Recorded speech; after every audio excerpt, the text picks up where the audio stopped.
Okay so chapter number 6 ની અંદર આપણે સરળ સ્થાયી પેશીની વાત આપણે કરી ચૂક્યા છીએ, જેમાં મૂળભૂત રીતે આપણે બે પ્રકારની પેશીઓની વાત સમજ્યા છીએ અત્યાર સુધીમાં. એક વર્ધમાન પેશી અને બીજું સ્થાયી પેશીમાં સરળ સ્થાયી પેશી. બે પ્રકારની પેશીઓની વાત કરી છે. સરળ સ્થાયી પેશીઓની અંદર આપણે ત્રણ પ્રકારના કોષોના સમૂહથી બનતી, પહેલું મૃદુતક, બીજું સ્થૂલ કોણક અને ત્રીજું દ્રઢોતક પેશીઓની વાત કરી છે. બરાબર છે. તો જટિલ પેશીઓ અને સરળ પેશીઓમાં બંધારણીય રીતે એક ફરક છે, એક તફાવત છે. બરાબર છે.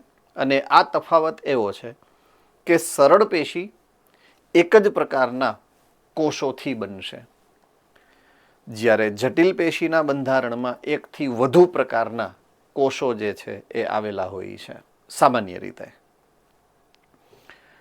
હવે જટિલ પેશીને વ્યાખ્યાયિત આપણે એ જ પ્રમાણે કરી શકીએ કે જ્યારે કોઈ પણ પેશીના બંધારણમાં એકથી વધુ પ્રકારના કોષો સંગઠિત થઈ અને એક સામાન્ય કાર્ય કરતા હોય તો એવી પેશીને આપણે જટિલ પેશી કહી શકીએ. બરાબર છે. તો સૌથી પહેલો જે મુદ્દો છે અહીંયા કે એ એકથી વધુ પ્રકારના કોષોથી બનેલી છે. હવે આપણે બે પ્રકારની આવી જટિલ પેશીઓ સમજવાની છે, જે આપણે ઓલરેડી પહેલી અમુક બે લેક્ચર પહેલા જ આપણે આ આખું ક્લાસિફિકેશન એટલે કે વર્ગીકરણની વાત સમજી ચૂક્યા છીએ. તો સ્થાયી પેશીમાં જટિલ પેશીઓ બે પ્રકારની છે, જેની વાત આપણે સમજવાની છે. એક છે જલવાહક પેશી અને બીજી છે અન્નવાહક પેશી.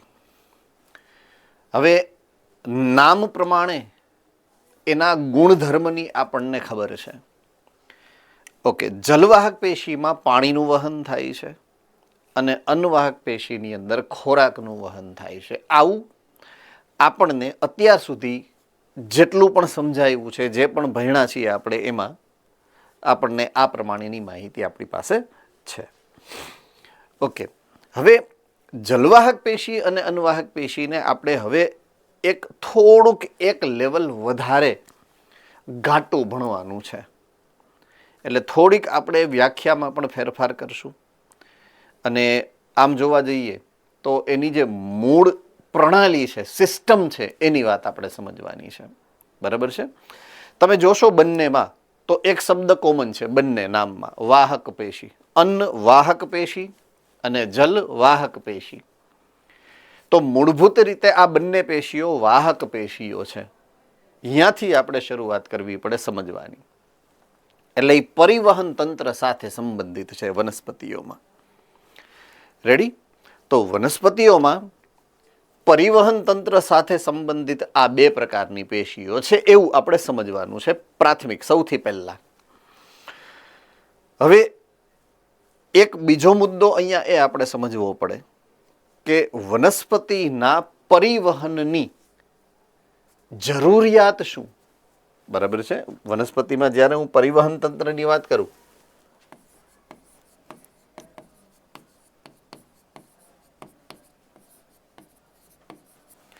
તો વનસ્પતિઓમાં વહન શેનું કરવું પડે, કયા કયા એવા પદાર્થો હશે વનસ્પતિઓની અંદર કે જેનું વહન કરાવવું પડે.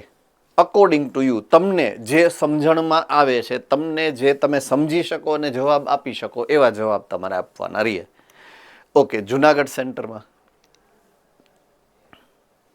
બધાનો વારો આવશે, જે હાથ ઉપર કરશે એ બધાનો. બરાબર છે.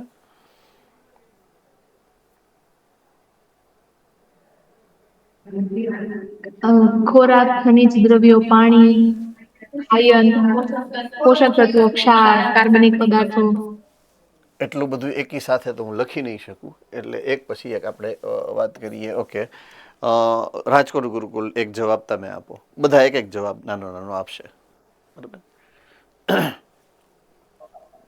ઉત્સર્ગ દ્રવ્યો. ઓકે, ઉત્સર્ગ દ્રવ્યો. જામનગર સેન્ટર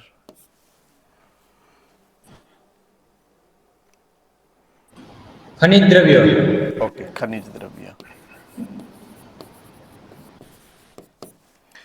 બરોડા, તરસાલી,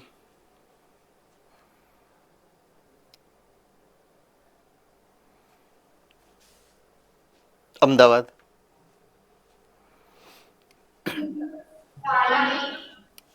પાણી. ઓકે, વડોદરા, તરસાલી, ક્ષારો. આ ખનિજ દ્રવ્યોમાં આવી ગયું. ખનિજ દ્રવ્યોમાં હું બે ભાગ પાડી શકું, કાં તો એ ક્ષાર હશે અને કાં તો એ આયનો હશે. બરાબર છે. અન્ય કાંઈ તમારા ધ્યાનમાં આવતા હોય એવા પદાર્થ કે જેનું વહન કરાવવું પડે? જુનાગઢ,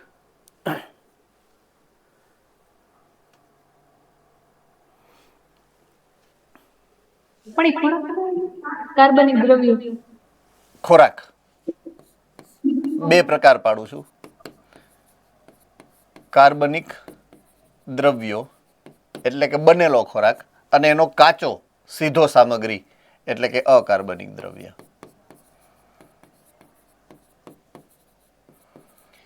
એટલે હું આ ખોરાકની જગ્યાએ હવે લખું છું પોષક દ્રવ્યો.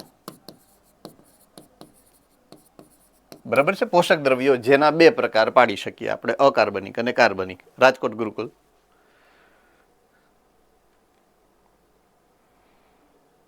અંતઃસ્ત્રાવો.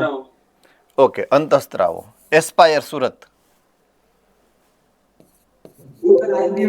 પ્રતિજૈવિક દ્રવ્યો. પ્રતિજૈવિક દ્રવ્યો. ઓકે,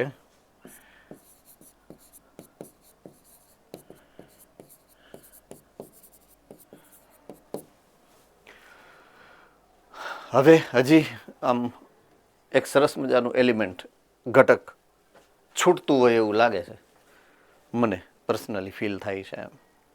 ધ્યાનમાં તમને આવતું નથી એવું એક ઘટક કે જે પરિવહનનો બહુ સરસ મજાનો ભાગ છે. યસ, બરોડા. સોરી,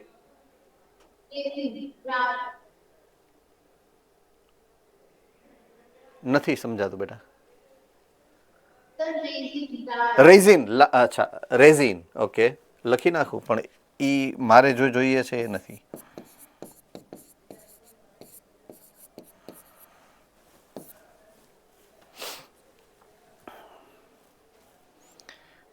ચલો, ઓકે. આ બધાને એક કોમન નામ આપી દઉં છું. આ જેટલા છે ને, આ બધા, આ ત્રણેય છેલ્લા, એને એક કોમન નામ આપી દઉં છું હું. બરાબર છે. એ કોમન નામ છે રસાયણો.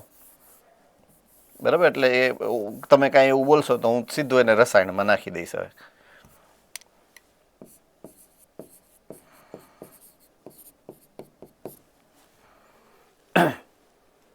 સુરેન્દ્રનગર.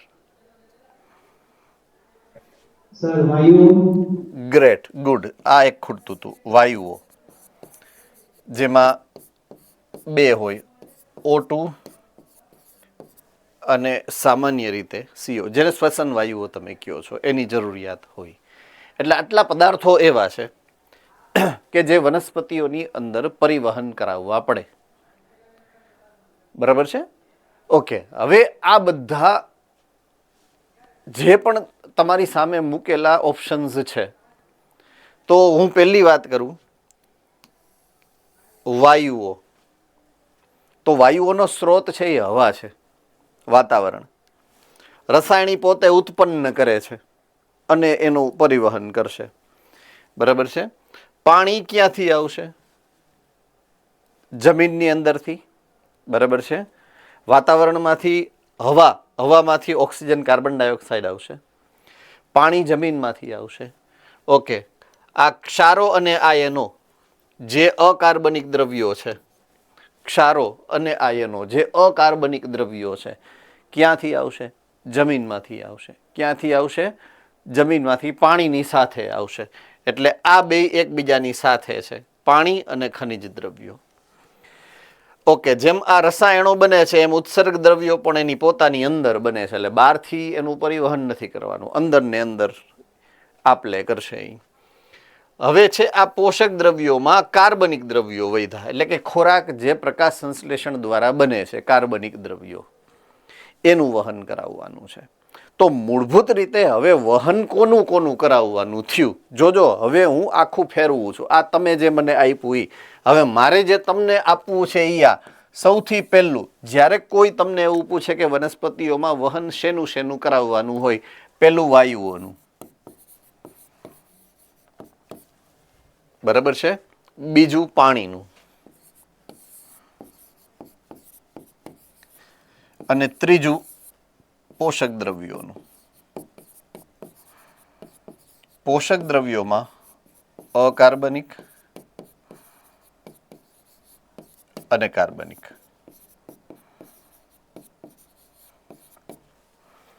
અકાર્બનિક અને કાર્બનિક આ મુખ્યત્વે જેનું પરિવહન કરાવવા માટે થઈ અને વનસ્પતિમાં વહનની જવાબદારી આવી અન્નવાહક અને જલવાહક બેયનું, એ આના માટે બનેલું છે મૂળભૂત રીતે, બરાબર છે.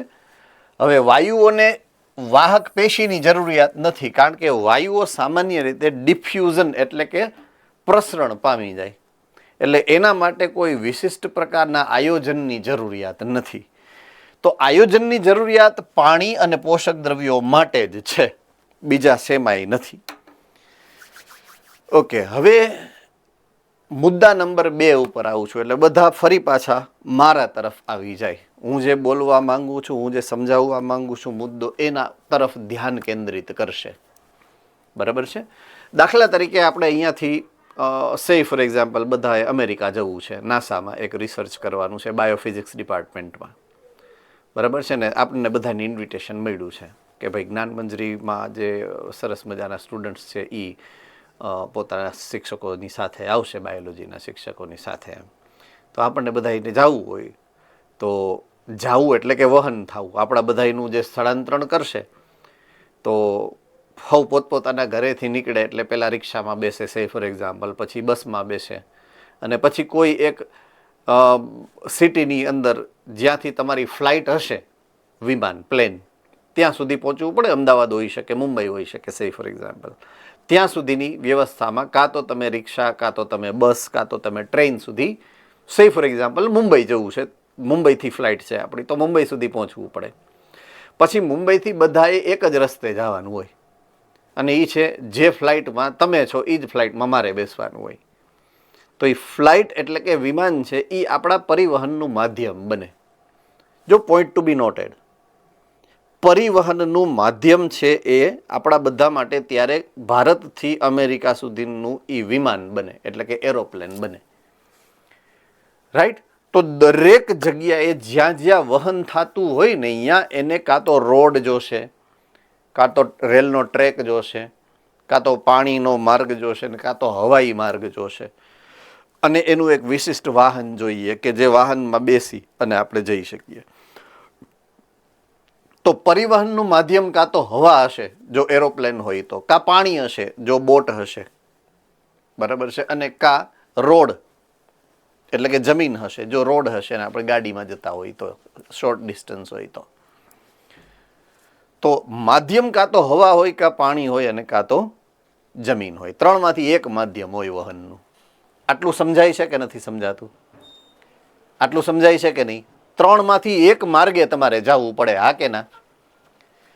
તો અહીંયા દાખલા તરીકે હું એમ કહેતો હોઉં કે પોષક દ્રવ્યોનું વહન કરાવવું છે આપણે, તો આ ત્રણમાંથી એક રસ્તો બનાવવો પડે. જો વાયુઓએ પોતાનો રસ્તો કરી લીધો, એ તો ડિફ્યુઝ થાય એટલે કે પ્રસરણ પામે. પણ પ્રસરણ શેમાં પામે છે? વાયુઓનું પ્રસરણ. દાખલા તરીકે તમારા શરીરમાં તમે ઓક્સિજન લીધો, અંદર ગયો ઓક્સિજન, તો અંદર ક્યાં જાય છે કોને ખબર છે? આ ચેપ્ટર અમુક સેન્ટરમાં ચાલી ગયું હશે, અમુક સેન્ટરમાં કદાચ ચાલતું હશે, ધોરણ 10માં બધાયને ચાલ્યું છે એમ. એટલે કોઈ એવું તો નથી જ કે પાછા પહેલી વખત સાંભળો છો કે અનુભવો છો આ ક્વેશ્ચન, બરાબર છે. મોરબી સેન્ટર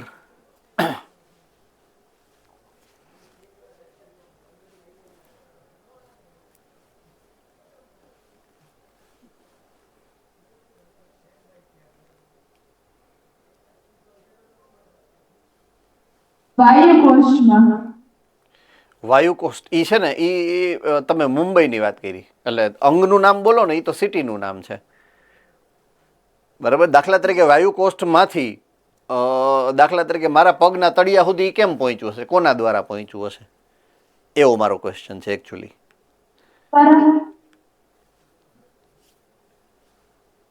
રુધિર દ્વારા. રુધિર દ્વારા. ઓકે ઓકે, રુધિર દ્વારા. તો એટલે સ્વાહિની દ્વારા.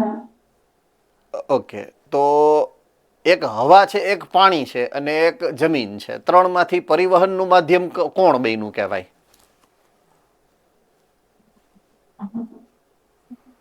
પ્રવાહી. પ્રવાહી. પ્રવાહી એટલે પાણી તમારા શરીરમાં. ઓકે ઓકે, આપણો જવાબ આવી ગયો છે.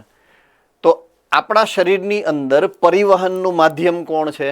પાણી. રુધિર રસ. રુધિર રસનું કમ્પોઝિશન ચેક કરો, બરાબર છે. એટલે 45% રુધિરમાં 45% કોષો છે અને 55% રુધિર રસ છે. એ રુધિર રસમાં 80%થી વધારે તો પાણી છે. તો માધ્યમ શું થઈ ગયું? પાણી. માધ્યમ શું થઈ ગયું? પાણી. ઓકે, એક બહુ જ કોમન મુદ્દો છે કે સજીવોમાં ચયાપચયનું માધ્યમ પાણી છે, એવું મેં ચેપ્ટર નંબર 9 તમને ઘણી વખત સમજાવ્યું છે. ફરીથી અત્યારે યાદી આપી દઉં. સજીવોમાં સજીવના કોષો હોય, પેશી હોય, અંગ હોય, અંગતંત્રો હોય. ચયાપચયનું માધ્યમ તમને કોષના કોષ રસની અંદર થતી ચયાપચયની પ્રક્રિયાઓ દ્વારા મેં સમજાવ્યું છે. ચયાપચયનું માધ્યમ કોણ છે? પાણી છે. જો આ મુદ્દાઓને યાદ હવે રાખવાના છે, કારણ કે હવે તમે સમજી શકો, બહુ સરસ રીતે સમજી શકો છો, બરાબર છે. ચયાપચયનું માધ્યમ પાણી છે એનો અર્થ એ છે કે દાખલા તરીકે તમારો કોષ છે, કોષની અંદર કોષ રસ છે, કોષ રસનો મુખ્ય ભાગ છે પાણી, અને એ કોષ રસમાં જ ચયાપચય થાય છે. તો ચયાપચયનું માધ્યમ કોણ બની ગયું? પાણી. રેડી? ઓકે, હવે એક પોઈન્ટ સમજો, બહુ સરસ રીતે સમજજો. હું વનસ્પતિના કોષની વાત કરું તો વનસ્પતિમાં મહત્તમ સક્રિય કોષો કયા છે ખબર છે? પર્ણના કોષો, કે જે પ્રકાશ સંશ્લેષણની પ્રક્રિયા કરે. હા કે ના? ઓકે, ડન છે. પ્રકાશ સંશ્લેષણનો પાઠ તમે સરસ રીતે સમજેલો હશે, લગભગ બધામાં સેન્ટર્સની અંદર ચાલી ગયો હશે. તમે એ ખબર છે તમને કે પ્રકાશ સંશ્લેષણની પ્રક્રિયામાં પાણીના અણુઓ પ્રક્રિયક તરીકે વપરાય છે. પાણીનું પ્રકાશ વિભાજન થાય પ્રોટોનના સ્ત્રોત તરીકે અને ઓક્સિજન મુક્ત થાય. તો આ પ્રક્રિયા જે છે મૂળભૂત રીતે પાણી એમાં પ્રક્રિયક તરીકે વપરાય છે. આટલું સમજાઈ ગયું હોય તો થમ્સઅપ કરી દો. Okay, good. તો જેટલું પ્રકાશ સંશ્લેષણ થાય એટલું પાણી એની અંદર ઓછું થાય. થમ્સઅપ. જો પાણી ઓછું થાય તો એ પાણી પાછું એની અંદર ઉમેરવું પડે, બરાબર છે. એટલે પાણીને સતત આપતું રહેવું પડશે જલવાહક પેશી દ્વારા. પર્ણ સુધી પાણી સતત પહોંચાડવું પડે, નહીતર શું થાય? વનસ્પતિના પર્ણના કોષો પોતાનું બધું જ પાણી ગુમાવી દે. સમજ में आ रही है बात और नहीं आ रही है? રેડી? એટલા માટે પાણી સતત એને ઉમેરવું પડે. હવે પાણીનો સ્ત્રોત જમીન. પાણીનો સ્ત્રોત જમીન, એટલે જમીનમાંથી મૂળ તંત્ર દ્વારા પાણીનું શોષણ થાય, નીચેથી ઉપર સુધી પર્ણ સુધી પાણીનું વહન થાય. તો આ મૂળભૂત પ્રણાલી એના માટે જે પરિવહનનો માર્ગ બન્યો, પાણીના પરિવહનનો માર્ગ, એ થઈ ગઈ આપણી જલવાહક પેશીની સંરચના. તો જલવાહક પેશી કઈ રીતે અને શું કારણથી કયા હેતુથી બની છે ને એ મેં તમને સરસ મજાનું હળવું એવું ઉત્ક્રાંતિક રીતે સમજાવવાની પ્રયત્ન કર્યો છે. હવે મેં તમને બીજું પણ કીધું કે અકાર્બનિક દ્રવ્યો જેના બે સ્વરૂપની વાત કરી આપણે, કાં તો ક્ષાર સ્વરૂપે હશે કાં આયન સ્વરૂપે હશે, અને એ કેની સાથે તો કે પાણીની સાથે જમીનમાંથી જ એનું શોષણ થશે. તો બે પ્રકારના પોષક દ્રવ્યોમાં અકાર્બનિક પોષક દ્રવ્યો, પોઈન્ટ ટુ બી નોટેડ, હવે યાદ રાખવાનું આવી ગયું, અકાર્બનિક દ્રવ્યોનું શોષણ મૂળ તંત્ર જમીનમાંથી કરે છે અને ઉપર પર્ણ સુધી પહોંચાડે છે. શું કામ ખબર છે? કારણ કે પર્ણની અંદર ખોરાકનું સંશ્લેષણ થાય છે, એટલે એને આ બધી જરૂરિયાત છે કાર્બનિક દ્રવ્યોની, કાર્બનિક દ્રવ્યો બનાવવા માટે એને જરૂરિયાત શેની પડશે? અકાર્બનિક દ્રવ્યોની. એટલે એ રસોડામાં પહોંચાડવું પડે. રસોડું એટલે પર્ણ, બરાબર છે? એટલે સીધો સામગ્રી અકાર્બનિક દ્રવ્યો પ્લસ પાણી છેક નીચેથી ઉપર સુધી જશે, બરાબર છે? ચાલો થમ્સઅપ કરો એટલે મને ખબર પડે તમે બધા વ્યવસ્થિત રીતે સમજી ચૂક્યા છો. જલવાહક પેશીની સંરચના. તો પરિવહનનું માધ્યમ બન્યું અહીંયા પાણી, પાણી અને પાણી. પાણી દ્વારા અકાર્બનિક દ્રવ્યો જલવાહક પેશીમાંથી મૂળથી પર્ણ સુધી પહોંચે, આવું આપણે આજથી યાદ રાખશું. પાણી તો પરિવહનનું માધ્યમ છે માત્ર. અકાર્બનિક દ્રવ્યોનું વહન થાય છે, મૂળથી પર્ણ સુધી થાય છે અને જલવાહક પેશી દ્વારા થાય છે, બરાબર છે? એટલે આજથી આપણે એવું નહીં બોલીએ કે જલવાહક પેશી એટલે પાણીનું વહન કરે, જલવાહક પેશી એટલે પાણી. નો, ટેકનિકલી રોંગ, ટેકનિકલી એ ખોટું છે. જલવાહક પેશીમાં પાણી દ્વારા અકાર્બનિક દ્રવ્યોનું વહન મૂળથી લઈ અને પર્ણ સુધી થશે. એક જ દિશામાં, ઊંધું વહન ન થાય, નીચેથી ઉપર એક જ દિશામાં થાય. ચાલો બધા સમજી ચૂક્યા છો? થમ્સઅપ કરી દો. એટલે હું હવે પર્ણ રસોડે પહોંચ્યા. આપણે રસોડામાં સીધો સામગ્રી મૂક્યો એટલે રસોડામાં તો રસોઈ બનતી હતી, કાર્બનિક દ્રવ્યો બન્યા. કાર્બનિક દ્રવ્યો બને અને આ કાર્બનિક દ્રવ્યો કયા સ્વરૂપે બનશે? સૌથી પહેલા ગ્લુકોઝના સ્વરૂપે બને છે, પછી એનું રૂપાંતરણ થશે સુક્રોઝની અંદર અને સુક્રોઝનું વહન થશે. સુક્રોઝનું વહન કરવા માટે આપણે જોઈશે અન્નવાહક પેશી. સુક્રોઝનું વહન કરવા માટે શેની જરૂરિયાત પડશે? અન્નવાહક પેશીની. તો અન્નવાહક પેશી સુક્રોઝનું એટલે કે બનેલા ખોરાકનું એટલે કે કાર્બનિક દ્રવ્યોનું વહન કરશે. કાર્બનિક દ્રવ્યોનું વહન ક્યાં કરશે? પર્ણથી કોઈ પણ દિશામાં થાય. આમ સીધું વહન થાય, આમ ઉપરની દિશામાં થાય અને આમ નીચેની દિશામાં થાય. ખોરાકનું વહન દ્વિદિશા એટલે ઉપરથી નીચે પણ થાય અને નીચેથી ઉપર પણ થાય, બંને દિશામાં થાય. રેડી? ઓકે. આની પહેલા એક વખત મેં કદાચ આ પ્રશ્ન પૂછ્યો છે, કદાચ આપણી વચ્ચે એક વખત આ ડિસ્કશન થયું પણ છે. બીજી વખત ફરીથી એક વખત આ ડિસ્કશન હું કરું છું. આપણા શરીરની અંદર ઘણા બધા પ્રકારના અંગો છે. બધા અંગો એક સરખા જ કાર્ય કરે છે એવું નથી. અમુક અંગ એવા છે કે જે વધુ કાર્ય કરે છે, સતત સક્રિય છે, અને અમુક એવા છે કે જ્યારે જરૂરિયાત હોય ત્યારે કામ કરવું હોય તો કરે, બાકી પૈડા હોય એમને. આ કાનની બૂટ આ છે તો એ કાંઈ એ આપણે હલાવી એમ હલે છે કે એમને પડ્યું હોય? ચશ્મા માથે મૂકી દઈ તો એ એની રીતના જ પડ્યું હોય, એને કાંઈ ફરક નથી પડતો. અને હૃદય બચાડું હે ને, એકદમ શાંતિ ધબધબ ધબધબ કરતો હોય, કોકને જોઈ જાય એટલે થોડાક બેક ધબાકા વધારે મારી લે, હે, એની મેળાએ કામ કરે અને સતત કામ કરે. રાઈટ? સતત કામ કરે છે, આખો દી એને કામ કરવાનું છે. તો આપણા શરીરની અંદર મગજ એવું છે કે જે તમે હુતા હો જાગતા હો, હૃદય એવું છે તમે સૂતા હો જાગતા હો, કિડની મૂત્રપિંડ એવું છે તમે સૂતા હો જાગતા હો, ફેફસા એવા છે તમે સૂતા હો જાગતા હો. એને કાંઈ ફરક ન પડે, એને કામ કરવું જ પડે અને કરવું જ પડે, બરાબર છે? તો એવા અંગોમાંથી સૌથી વધારે ઉર્જા જે ખાઈ જાય છે ને એ છે તમારું ચેતાતંત્ર, મગજ. શું કામ? એની એક્ટિવિટી, એનું કાર્ય વધારે છે. બીજા બધા કરતાં, હૃદય કરતાં પણ વધારે છે, મૂત્રપિંડ કરતાં પણ વધારે છે, ફેફસા કરતાં પણ વધારે છે. મગજનું કામ સૌથી વધારે છે. એટલે તમને ભૂખ લાગે એટલે અહીંયા ખબર પડે સૌથી પહેલાં. ભૂખ લાગે બહુ અને તમે ખાઓ નહીં એટલે માથું દુખવા માંડે. ખબર છે ને બધાને? શું કામ? કારણ કે જરૂરિયાત અહીંયા છે ઉર્જાની અને તમે ખાધું નથી એટલે દુખાવો અહીંયા થાય સૌથી પહેલાં. હે ને? વડચકા મંડીએ ભરવા, જેમ ભાવે એમ.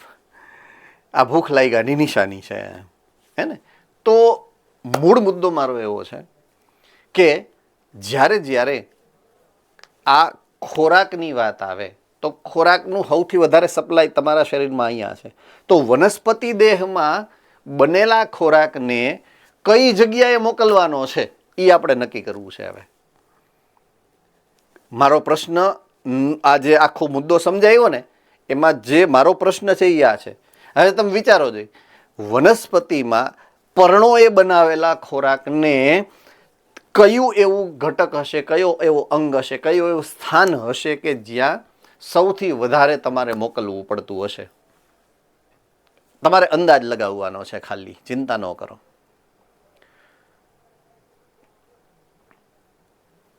ચાલો બોલો ફટાફટ. છે કોઈને એવી ખ્યાલ અથવા તો અંદાજ? જુનાગઢ સેન્ટર.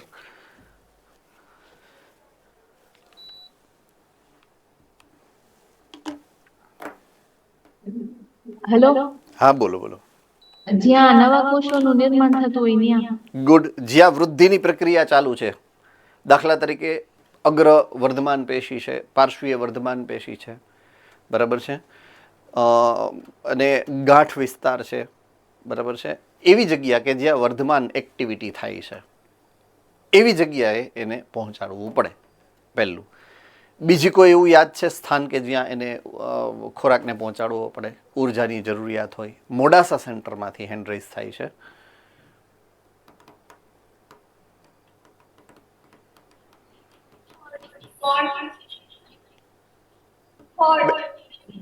પર્ણ, ફળમાં. અચ્છા, ગુડ. સ્ટોરેજ કરવા માટે, સંગ્રહ કરવા માટે, ફળની અંદર કે બીજની અંદર. Very good, good answer. Okay. ત્રીજું કોઈને કાંઈ જવાબ આપવાની ગણતરી છે? રાજકોટ ગુરુકુલ. જે જગ્યાએ કોષો કે પેશી નુકસાન પામ્યું હોય ને તેના સમારકામ માટે ઉર્જાની જરૂર હોય ત્યાં. Excellent answer. જ્યાં જરૂરિયાત છે સમારકામની, એટલે કે અગેન વૃદ્ધિમાં જ, બરાબર છે. વૃદ્ધિનો બીજો ભાગ, એક સામાન્ય વૃદ્ધિ છે, બીજું સમારકામની વાત છે, બરાબર છે. એટલે વૃદ્ધિનો બીજો પ્રકાર આવી ગયો. હજી એક જગ્યા રહી જાય છે કે જ્યાં ઉર્જાની સૌથી વધારે જરૂરિયાત છે, જે તમે ભૂલો છો, મીન્સ તમારા મગજમાં નથી આવતું. એ જગ્યા હજી ખાલી છે. મોરબી સેન્ટરમાંથી હેન્ડ રેઇઝ થાય છે પાછળની બેન્ચમાં. સર મૂળ. મૂળ. ઓકે. બીજું કોઈ છે? ઓકે. મૂળમાં શું કામ જરૂરિયાત છે ઉર્જાની? અંતઃસ્ત્રાવ મૂળમાં ઉત્પન્ન થાય છે. ઓકે. અંતઃસ્ત્રાવનું નિર્માણ તો અગ્રસ્થ વર્ધમાન પેશી જેટલી હશે એટલી બધી કરશે, પાર્શ્વીય વર્ધમાન પેશી જેટલી હશે એટલી કરશે. જે જગ્યાએ વર્ધમાન પેશી છે એ બધી જગ્યાએ તમારા અંતઃસ્ત્રાવો પર્ણ હશે, મૂળ હશે, પ્રકાંડ હશે, બધે જ બનશે. ટૂંકમાં તમારે ખાલી યાદ રાખવાનું છે, જસ્ટ ટુ નો, કે જેટલી વર્ધમાન પેશી છે ને એ બધી વર્ધમાન પેશીની અંદર આ પ્લાન્ટ હોર્મોન્સ એટલે કે વનસ્પતિ અંતઃસ્ત્રાવો બનશે.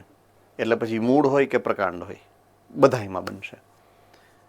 બટ રીઝન કંઈક અલગ છે. શું કામ મૂળને સૌથી વધારે ઉર્જાની જરૂરિયાત છે? મારો ક્વેશ્ચન એકચ્યુઅલી મૂળભૂત આ ક્વેશ્ચન છે મારો. મૂળ તંત્રમાં સૌથી વધારે ખોરાક જાય બનીને. ઓકે. રાજકોટ ગુરુકુલ. કારણ કે મૂળે સતત પાણીનું શોષણ કરવાનું હોય છે. પાણીનું શોષણ મફતમાં થશે. એટલે કોઈ પણ જે ખનિજ દ્રવ્યોનું શોષણ કરવાનું હોય છે એટલે. હા, that's where you are right. બરાબર છે. આ જગ્યાએ હવે તમે સાચા પડ્યા. ખનિજ દ્રવ્યનું શોષણ કરવાનું છે. દાખલા તરીકે તો ખનિજ દ્રવ્યમાં અમુક એવા આયનો હશે જેને તમે ઋણ વીજભારિત આયનો કયો છો એનું પ્રસરણ થઈ જાય. ધન આયનોનું પ્રસરણ કોઈ દી ન થાય, કારણ કે ધન આયનો માટે તમારા કોષોના કોષરસ પટલ અપ્રવેશશીલ છે એવું તમે ચેપ્ટર નંબર 8માં કદાચ ભણ્યા હશો. બરાબર છે. નો ભણ્યા હો તો એ પછી પ્લાન્ટ ફિઝિયોલોજીની અંદર ખાસ કરીને તમને જ્યારે પ્રકાશ સંશ્લેષણ સંદર્ભે વાત સમજાવી હતી, પાણીનું પ્રકાશ વિભાજન, એ સમયે આ બધું લખેલું છે કે પ્રોટોનનો ઢોળાંશ કઈ રીતે સર્જાય. ઇવન ETSમાં ઇલેક્ટ્રોન પરિવહન તંત્રમાં પણ તમને એ સમજાવ્યું હશે કે પ્રોટોનનો એક ઢોળાંશ સર્જાય છે. કોઈ પણ પટલ, દુનિયાનું કોઈ પણ જીવંત પટલ કોઈ પણ ધન આયન માટે, નાનામાં નાનો ધન આયન તો પ્રોટોન છે H+, એના માટે પણ અપ્રવેશશીલ હોય તો કોઈ પણ ધન આયન માટે એ અપ્રવેશશીલ હશે. આવું યાદ રાખી લેવાનું છે. આ એક નિયમ છે, સાર્વત્રિક નિયમ છે. બરાબર છે. એટલે સીધે સીધું હોહરો કોઈ પણ ધન આયન પસાર થઈ શકતો નથી. તો ધન આયનની જરૂરિયાત તો છે જ પાછી તમારા શરીરને. તમારા કોષોની અંદર કેલ્શિયમની કદાચ જરૂર પડતી હોય, સોડિયમની જરૂર પડતી હોય, પોટેશિયમની જરૂર પડતી હોય, તો બહારથી અંદર કે અંદરથી બહાર કઈ રીતના જાતું હશે? તો કે એના માટે આપણે વ્યવસ્થા મૂકવી પડે. કોષરસ પટલની જે આખી ગોઠવણીમાં તમે 2 પ્રકારના વાહક પ્રોટીન જોયા હશે. એકનું નામ છે ચેનલ, એટલે કે આયન માર્ગ. નામ સાંભળેલું છે? કોને કોને સાંભળેલું છે આયન માર્ગ એવું? ઓકે, તો કોષરસ પટલ ઉપર આવેલા વાહક પ્રોટીનના અણુઓ છે આ આયન માર્ગ. અને બીજું છે આયન પંપ. બીજું છે આયન પંપ. તો કાં તો આયન માર્ગ હોય અને કાં તો આયન પંપ હોય, જેના દ્વારા ધન આયનો કોષની અંદર બહાર આપલે કરી શકતા હોય. આ એની વ્યવસ્થા છે. વ્યવસ્થા કરી છે આપણે. બરાબર છે. કોષરસ પટલ ઉપર આવા આયન પંપ અને આયન માર્ગો આવેલા હોય.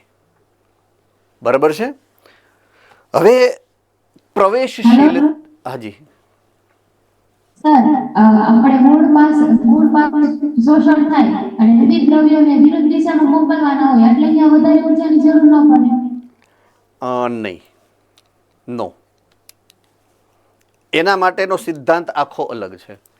એના માટેના સિદ્ધાંત જે છે ને એને રસારોહણનો સિદ્ધાંત કહેવાય, જે ફિઝિક્સના નિયમ પ્રમાણે કામ કરે છે.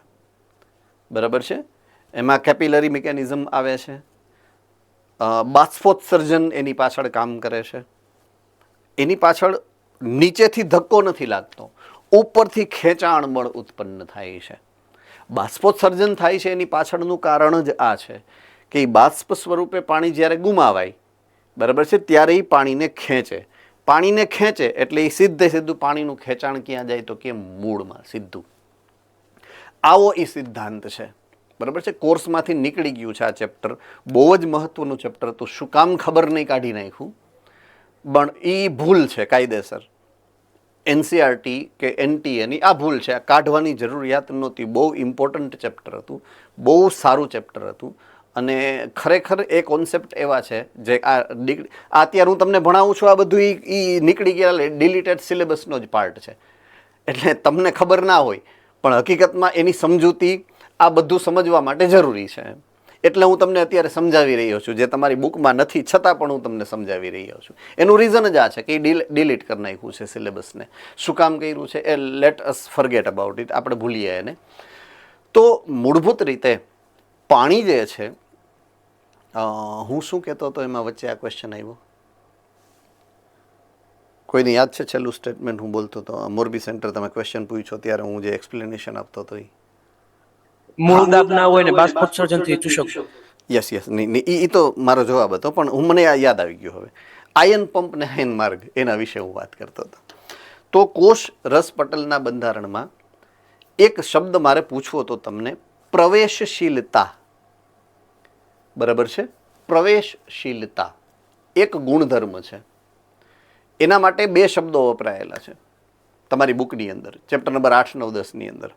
અર્ધ પ્રવેશશીલ અને પસંદગીમાન પ્રવેશશીલ. યાદ આવ્યું? થમ્સઅપ કરો જોઈએ. ઓકે, કોષરસ પટલ છે ને એ પસંદગીમાન પ્રવેશશીલ છે. રાઈટ, કોષ રસ પટલ પસંદગીમાન પ્રવેશશીલ છે. તો આનો મતલબ શું થાય છે? તો કે એ નિશ્ચિત પ્રકારના અણુઓને જ અંદર આવવા દે. બીજું, જેટલા પ્રમાણમાં જોઈએ છે ને એટલા પ્રમાણમાં જ અંદર આવવા દે. 5 અણુની જરૂરિયાત હોય ને તો 6 અણુ આવી શકે, પણ 60 નો આવે. બીજું, ત્રીજું, જ્યારે જરૂર છે ને ત્યારે, ગમે ત્યારે જ નહીં. દાખલા તરીકે આપણને સરસ મજાના શ્લોકો બોલતા આવડતા હોય. શ્લોક શબ્દ વાપરું છું, તમે બધા સમજી ગયા ને એનો મતલબ? સરસ, આપણે બધાને શ્લોકો બોલતા આવડે છે. ક્યાં બોલવું, કેટલા વજનવાળા બોલવા, કઈ રીતે બોલવા, ક્યારે બોલવા અને કેટલા બોલવા, એ આપણે નક્કી કરીએ ને. પસંદગી કોની છે? આપણી. એને પસંદગીમાન પ્રવેશશીલતા કહેવાય કોષરસ પટલ માટે. રેડી? થમ્સઅપ કરો છો. કેવું સરસ સમજાઈ ગયું, કેવા સરસ ઉદાહરણને કારણે, હે ને? તો કયા અણુને અંદર આવવા દેવા, કેટલા અણુને અંદર આવવા દેવા અને કયા સમયે અંદર આવવા દેવા, આને કહેવાય પસંદગીમાન પ્રવેશશીલતા. આ ગુણધર્મ કોષરસ પટલમાં છે ને, એટલે કોષરસ પટલને જીવંત પટલ કીધું છે. જો કેટલા નાના નાના શબ્દોનો કેવડો મોટો અર્થ થાય છે. શું કામ કોષરસ પટલને જીવંત પટલ કીધું? કારણ કે એને સમજતા આવડે છે કે મારે ક્યારે અણુને અંદર આવવા દેવાનો છે, કયા અણુને અંદર આવવા દેવાનો છે અને કેટલા પ્રમાણમાં અંદર આવવા દેવાનો છે. એટલી સેન્સ છે એની પાસે, એવી સંવેદના છે એની પાસે. કોણ નક્કી કરે આ સંવેદના? કોના દ્વારા પસંદગીમાન પ્રવેશશીલતા નક્કી થાય છે? ચાલો, જે ઇન્ટેલિજન્ટ હોય એ જવાબ આપે. વિચારો, હું તમને 1 મિનિટનો સમય આપું, તમારી પાસે છે. અત્યારે એક સેન્ટરમાંથી હેન્ડરેઝ થયો છે, જુનાગઢ સેન્ટર. જવાબ નથી આપવાનો, હું જસ્ટ ખાલી હેન્ડરેઝ જેના થશે એ સેન્ટરના નામ લઈશ અત્યારે. બીજું રાજકોટ સેન્ટરમાંથી હેન્ડરેઝ થયા છે. ત્રીજું જામનગર સેન્ટરમાંથી હેન્ડરેઝ થયા છે. ચોથું મોરબી સેન્ટરમાંથી હેન્ડરેઝ થયા છે. ઓકે, ભુજમાંથી હાથ ઉપર નીચે થઈ રાખે છે. હા, હવે થયો, બરાબર. ઓકે, અમદાવાદમાંથી હેન્ડરેઝ થયો છે.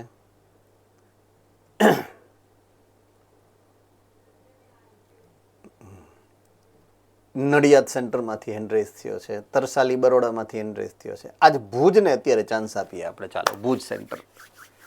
સોરી, જેને પહેલાં હાથ ઊભો કર્યો એને અત્યારે ચાન્સ નથી આપ્યો મેં. રેન્ડમલી ભુજનો વારો આજે નહોતો આવ્યો, પહેલી વાર લઈ લઉં છું. નડિયાદનો પણ નથી આવ્યો, પછી વાત તમારો.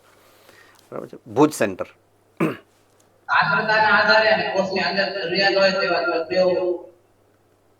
હું એમ કહું છું, કોણ નક્કી કરે? કોના દ્વારા નક્કી થાય છે એમ નથી કહેતો. મારો ક્વેશ્ચન એવો છે, કોણ નક્કી કરે એમ? કયા ફેક્ટર કે કયા પરિબળો, એમ નહીં.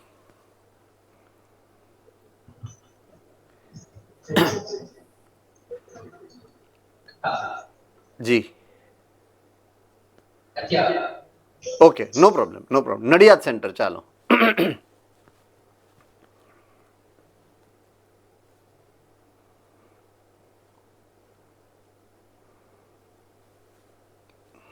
બરોડા.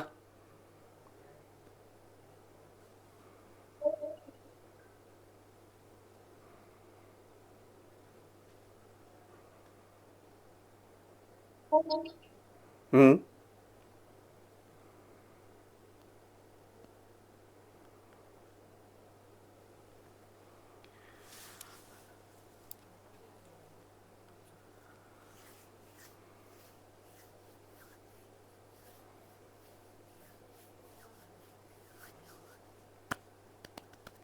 જુનાગઢ.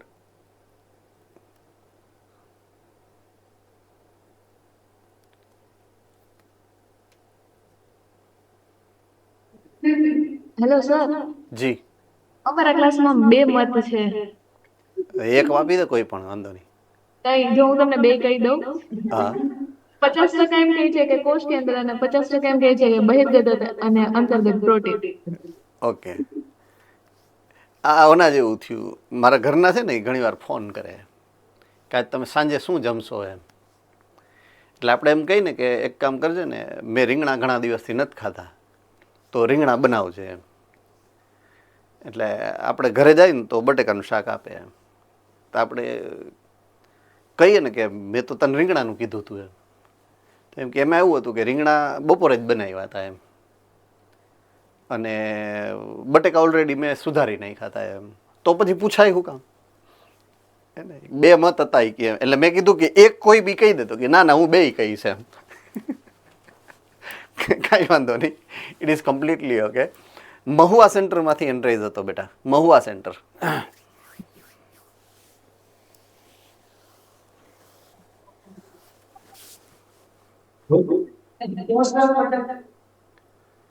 કોષ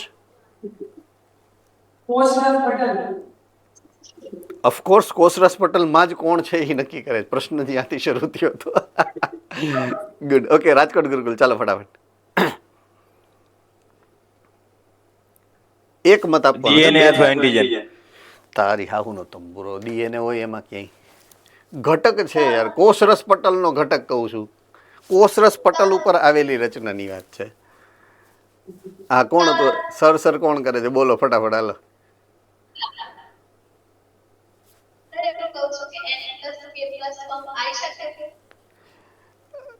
આઈ છે તો સામો પ્રશ્ન પૂછો તો કે તમારે જવાબ કહેવાનો છે કે આ એમ. પ્રશ્નમાં ઓકે, લોજિકલી બે જે ઓપ્શન આપ્યા છે જુનાગઢ સેન્ટરમાંથી, બે ઓપ્શન આપવામાં આવ્યા હતા. કાં તો કોષ કેન્દ્ર અને કાં તો પ્રોટીન. સાચો જવાબ છે પ્રોટીન. કોષરસ પટલ ઉપર આવેલા જે વાહક પ્રોટીન છે ને, આઈ રિપીટ, કોષરસ પટલના બંધારણમાં રહેલા વાહક પ્રોટીન એ કોષરસ પટલની પ્રવેશશીલતા નક્કી કરે છે. આજે પસંદગીમાન પ્રવેશશીલતા. બરાબર છે? કઈ રીતે એ તમને સમજાવી દઉં. સરસ મજાનો મુદ્દો છે એટલે તમને સમજાવ્યું મને યોગ્ય લાગે છે. અત્યારે સરસ માહોલ બન્યો છે. અત્યારે આપણે ઘણું બધું કોન્સેપ્ચ્યુઅલ સમજીએ છીએ. એટલા માટે આ જરૂરી છે કે હું તમને એક્સપ્લેન કરું. તમે સમજો છો એટલા માટે મને સમજાવવાની ગમે છે. અત્યારે કોઈ એક કોષ છે દાખલા તરીકે, એણે કોઈ નિશ્ચિત પ્રકારની ચયાપચયની પ્રક્રિયા કરવી છે. થમ્સઅપ. ઓકે, નિશ્ચિત પ્રકારની ચયાપચય માટે એને નિશ્ચિત પ્રકારના દ્રવ્યોની જરૂરિયાત છે. થમ્સઅપ. રાઈટ? એ દ્રવ્યોને બહારથી અંદર લઈ આવવા પડે. રેડી? એ કદાચ કેલ્શિયમ હોઈ શકે, એ કદાચ પોટેશિયમ હોઈ શકે, એ કદાચ સોડિયમ હોઈ શકે, એ કદાચ પ્રોટોન હોઈ શકે. તો જે દ્રવ્યોની બહારથી અંદર જરૂરિયાત પડે છે એના વાહક પ્રોટીનની હાજરી ઈ કોષના કોષરસ પટલ ઉપર હોય. દાખલા તરીકે એ કોષ જેની આપણે વાત કરીએ છીએ એને સોડિયમની જરૂરિયાત નથી, ઉદાહરણ તરીકે. તો સોડિયમનો વાહક પ્રોટીન એની પાસે ન હોય. સમજાય છે હા કે ના? યસ ઓર નો? તો એની ઉપર એવા જ પ્રકારના વાહક પ્રોટીનના અણુઓ હોય, આયન માર્ગ કે આયન પંપ, કે જેની જરૂરિયાત એ કોષને અંદર હોય, અથવા તો અમુક જે ચયાપચયિક દ્રવ્યો અંદર ઉત્પન્ન થાય એની જરૂરિયાત નથી. દાખલા તરીકે એમોનિયા. તો અમોનિયાનું ડાયરેક્ટ ડિફ્યુઝન, પ્રસરણ થઈ જાય, બહાર નીકળી જાય. પણ અંદર પ્રોટોનના અણુઓ બને દાખલા તરીકે, તો એ ડાયરેક્ટલી બહાર ન નીકળી શકે. સમજાય છે કે નહીં હું જે કહું છું એ? એટલે પ્રોટોનને બહાર કાઢવા પડે. તો કાં તો બહારથી અંદર અથવા તો અંદરથી બહાર.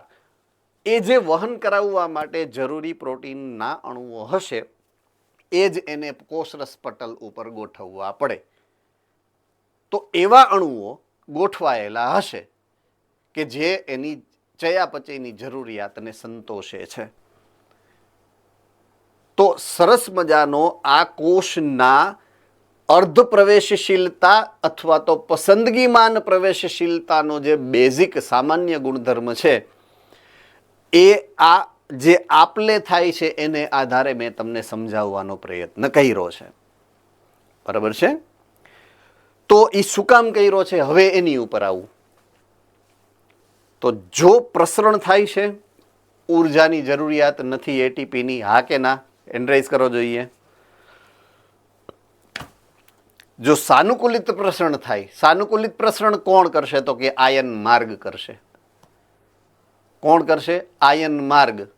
કોણ? આયન માર્ગ. એમાં ઉર્જાની જરૂરિયાત નથી. No ATP. Yes or no? Okay. પણ જે દ્રવ્યો સક્રિય વહન દ્વારા આપલે થાય, સક્રિય વહન, ત્યાં તમારે એટીપીની ઉર્જા આપવી પડશે. યાદ છે પ્રોટોનનો ગ્રેડિયન્ટ? પ્રોટોનનો ઢોળાંશ જ્યાં સર્જાતો હતો, યા પ્રોટોન તો પોઝિટિવલી ચાર્જડ પાર્ટિકલ છે ને, તો એને બહાર નીકળવા માટે ઓલા એટીપીએઝની જરૂરિયાત પડે. યાદ છે? Yes or no? Ready? Okay, good. તો પ્રોટોનનો ઢોળાંશ જેમ સર્જાય એમ કોઈ પણ ધન આયનને તમારે વહન કરાવવો હોય તો ત્યાં તમારે એવા એટીપીની ઉર્જાની જરૂરિયાત પડે. તો એટીપી જે છે એ તમારે અહીંયા એની ઉર્જા માટે થઈ અને સપ્લાય કરવું પડે, એટલે તો એને સક્રિય વહન કીધું હતું. તો ધન આયનો જે જમીનમાંથી આવશે, અકાર્બનિક દ્રવ્યો, એ મૂળ દ્વારા જે શોષણ થાય છે એમાં તમારે ઉર્જા આપવી પડે, એટલે કાર્બનિક દ્રવ્યોનો મોટો જથ્થો મૂળમાં જાય. આ મુદ્દો આપણે સમજવાનો હતો. એના માટે બહુ મોટી રામાયણ સમજ્યા આપણે, પણ એ જરૂરી હતી. તો મૂળને શું કામ સૌથી વધારે ખોરાકની જરૂરિયાત પડે એનો મેં તમને લોજિકલ એક્સપ્લેનેશન સમજાવ્યું છે, અને આઈ હોપ બધાને સમજાઈ ગયું હશે. બરાબર છે? થમ્સઅપ કરી દો એટલે મને ખબર પડે. Fine, okay, good. તો કાર્બનિક દ્રવ્યો એટલે કે ખોરાક બને છે પર્ણમાં. પોઈન્ટ ટુ બી નોટેડ. ક્યાં બને છે? પર્ણમાં. સુક્રોઝ સ્વરૂપે બને છે. પર્ણમાંથી અન્નવાહક પેશીમાં જાય. પર્ણમાંથી અન્નવાહક પેશીમાં જાય. અન્નવાહક પેશીમાં એ જ્યારે પ્રવેશે, અન્નવાહક પેશીમાં ઉપાડીને આમ નાખી દીધું, પછી અન્નવાહક પેશી એને ધક્કો કેમ મારે? ધક્કો મારવા માટે એટલે કે પરિવહનનું માધ્યમ ત્યાં પણ જોશે. અન્નવાહક પેશીમાં પણ સુક્રોઝના વહન કરાવવા માટે પરિવહનનું માધ્યમ તો જોશે ને ભૈયા, હે ને?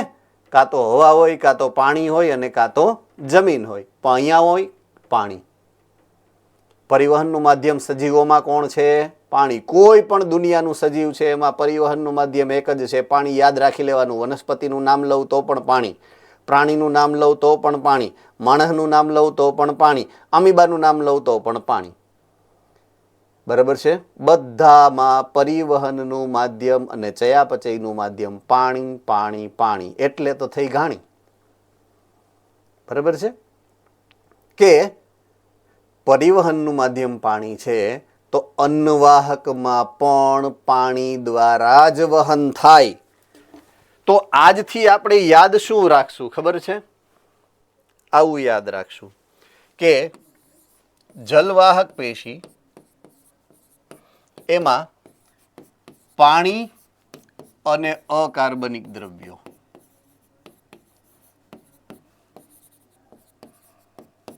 બરાબર છે, મૂળથી પર્ણ અને એક જ દિશામાં એક દિશીય વહન. આવું યાદ રાખશું આપણે આજથી. જ્યારે હું વાત કરું અન્નવાહકની, તો અન્નવાહકમાં પાણીની સાથે કાર્બનિક દ્રવ્ય છે.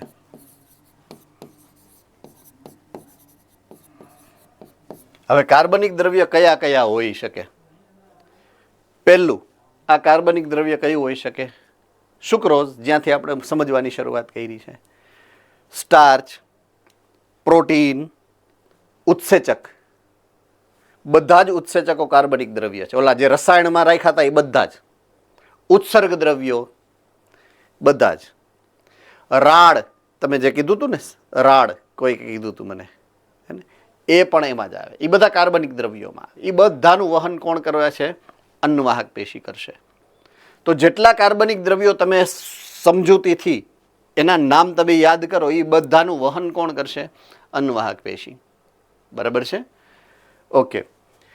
કાર્બનિક દ્રવ્યો મુખ્યત્વે અન્નવાહક દ્વારા, જો પોઈન્ટ ટુ બી નોટેડ, મુખ્યત્વે અન્નવાહક દ્વારા.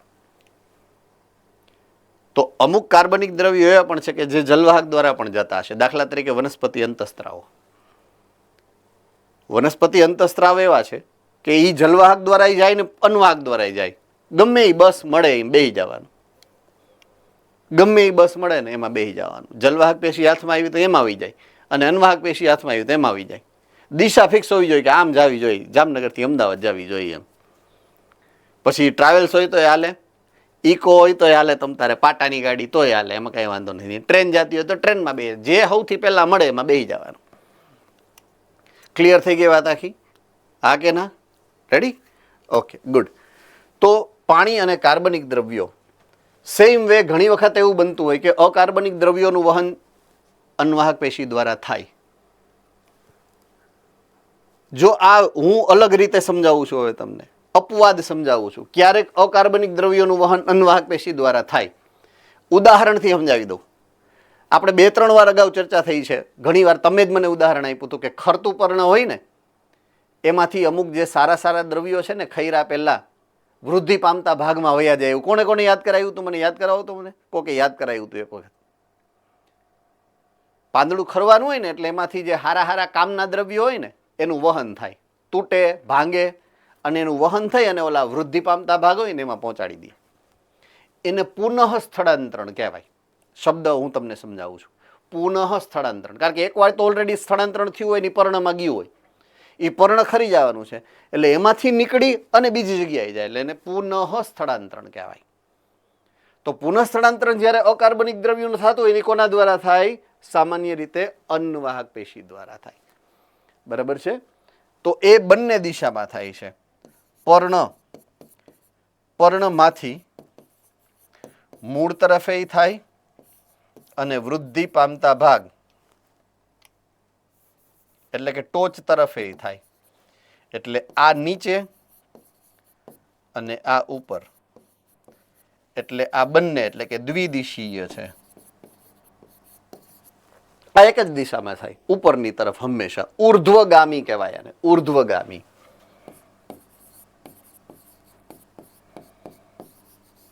અને આ દ્વિદિશીય છે. અધોગામી પણ છે અને ઉર્ધ્વગામી પણ છે. બંને દિશામાં, ઉપરથી નીચે પણ જઈ શકે અને નીચેથી ઉપર પણ જઈ શકે છે. આમાં કોઈને કંઈ ના સમજાણું હોય તો હેન્ડ રેઝ કરી અને પૂછી શકો છો.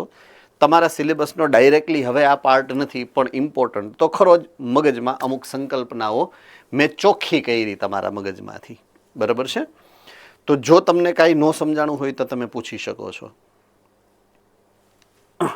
ઓકે, હું તમને આ જલવાહક અને અન્નવાહક પેશીની વાત સમજાવવાનો પ્રયત્ન કરતો. તો હવે જે આપેલું છે અહીંયા એ સમજાવું.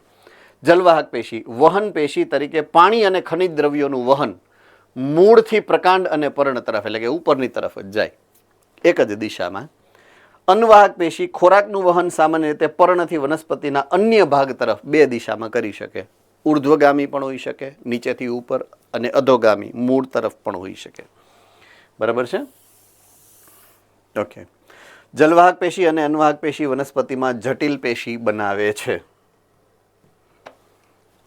ઓકે, બંનેમાંથી પહેલી વાત અહીંયા જે તમને સમજાવેલી છે એ છે જલવાહક પેશીની. બરાબર છે? તો જલવાહક પેશી અગેઇન પાણી અને અકાર્બનિક દ્રવ્યોનું મૂળથી ઉપર પર્ણ સુધી એક જ દિશામાં વહન કરતી આ પેશી છે, જે અહીંયા લખેલું છે બધું જ. આ પેશી વનસ્પતિની અંદર યાંત્રિક મજબૂતાઈ આપવા માટે પણ જરૂરી છે. બરાબર છે? શું કામ ખબર છે? કારણ કે એની અંદર દ્રઢોતક પેશી હોય છે, એટલા માટે. અન્નવાહક પેશી અને જલવાહક પેશી બંને એ યાંત્રિક મજબૂતાઈ પણ આપે છે. એ વધારાનું કામ છે એનું, એક્સ્ટ્રા. બરાબર? સાપ જાય, કોઈ રસ્તા ઉપરથી આમ સાપ જાય તો લીસોટો રહી જાય ને, એ લીસોટો રાખવા માટે સાપ નહોતો ગયો કાંઈ, એ એનું પરિણામ છે એવું. યસ, રાજકોટ ગુરુકુલનો ક્વેશ્ચન કાંઈ? સર તમે એમ કીધું કે એમાં દ્રઢોતક પેશી હોય તો એમાંથી પોષક દ્રવ્યોની આપલે કેવી રીતે થાય? Good question. એના માટે થઈ અને પહેલાં હું એ સમજાવી દઉં એટલે તમને ખબર પડી જશે. બરાબર છે, હે ને? એટલે એના માટે આપણે આ બધું સમજવું પડશે. તો મૂળભૂત રીતે એની સંરચનામાં ભાગ ભજવતા ઘટકોની વાત કરું. ઘટક નંબર 1 નું નામ છે જલવાહિનીકી. શબ્દને આપણે પહેલી વાર કદાચ સમજતા હોય કદાચ, બરાબર છે. બીજું જલવાહિની, બરાબર છે. ત્રીજું જલવાહક તંતુઓ, અને ચોથું જલવાહક મૃદુતક, બરાબર છે. જલવાહક મૃદુતક. હવે જે પ્રમાણે તમારી બુકમાં આપ્યું છે ને એ પ્રમાણેનું આ ક્લાસિફિકેશન છે કે આટલા ઘટકોથી જલવાહક પેશી બની શકે. ઓકે, હવે હું થોડુંક અલગ રીતે તમને સરળતાથી સમજાય ને એ રીતે સમજાવી દઉં કે જલવાહક પેશી છે દાખલા તરીકે,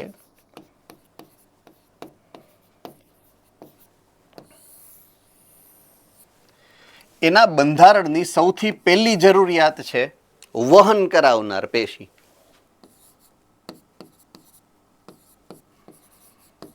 જેમાંથી પાણી જવાનું છે એ ઘટક કયા? તો કે એ બે પ્રકારના ઘટક છે.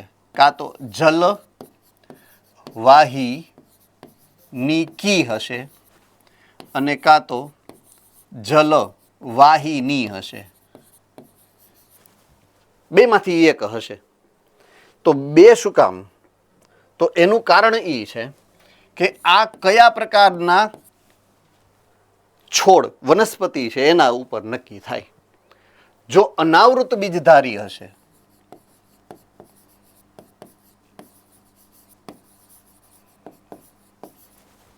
જો વનસ્પતિ અનાવૃત બીજધારી હશે તો એની અંદર જલવાહિનીકી હશે, અને જો આવૃત બીજધારી હશે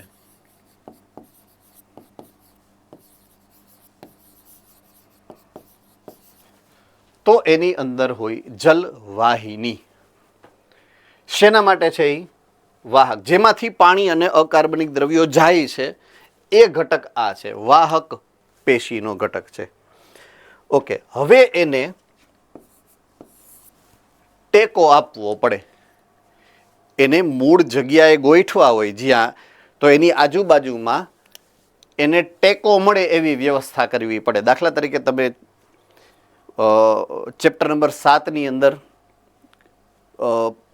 જેને કહેવાય ને કે પ્રાણીઓની પેશીઓમાં સંયોજક પેશી સમજ્યા હતા, યાદ છે તમને? હે ને? સંયોજક પેશીનું કામ શું હતું? જે પણ પેશીઓ, જે પણ અંગો, જે પણ ઘટકો આપણા શરીરની અંદર તમારે ગોઠવવા છે ને, બરાબર છે, એનું સ્થાન નક્કી કરવા માટે એને ગોઠવા હોય. પછી એની એમને દાખલા તરીકે હૃદય છે તમારું, હૃદય અહીંયા ગોઠવું તો એમને મૂકી ન દેવાનું હોય અહીંયા. નહીતર શું થાય ખબર છે? તમે આમ દોડો ને તો આમ ભટકાય ચારે બાજુ, પણ એવું થતું નથી. થાય છે? તમે ક્યાંક એવું જોયું કે આમ તમે આમ દોયડા કૂદતા હો તો આમ હૃદય આમ ઉપર આમ ભટકાય છે તમારા ખોપડી યાર, એવું કોઈ દી સાંભળ્યું જ નહીં. શું કામ? કારણ કે અહીંયા ચોંટાડેલું હોય, એને મજબૂતાઈથી ચોંટાડેલું, સંયોજક પેશીથી જોડેલું હોય. એને આપણા શરીરના કોઈ પણ ભાગની કોઈ પણ પેશીઓ, કોઈ પણ અંગ એકબીજા સાથે જોડ્યા છે આપણે. મોટા ભાગે એમાં તંતુ ઘટક પેશી હોય, હે ને, જે જોડવાનું કામ કરે છે. તો એમ અહીંયા પણ આ જે ઘટકો, વાહક ઘટકો અંદર વનસ્પતિ પેશીમાં ગોઠવા હશે, એને ટેકો આપવા માટે, એવા સંયોજન કરવા માટે, સંયોજક પેશી તરીકે જે ઘટકની વાત છે, બરાબર છે, યાંત્રિક આધાર આપવા માટે.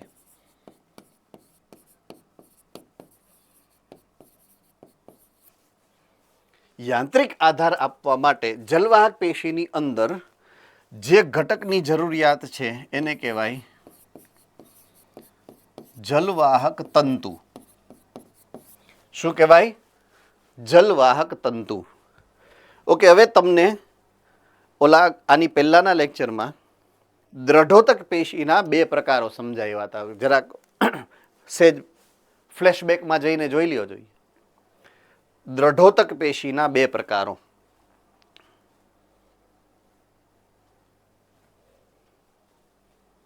હેન્ડ રેઝ કરજો એટલે મને ખબર પડે કોકે વાંચ્યું એમ. ઓકે, રાજકોટ ગુરુકુલ સૌથી પહેલું.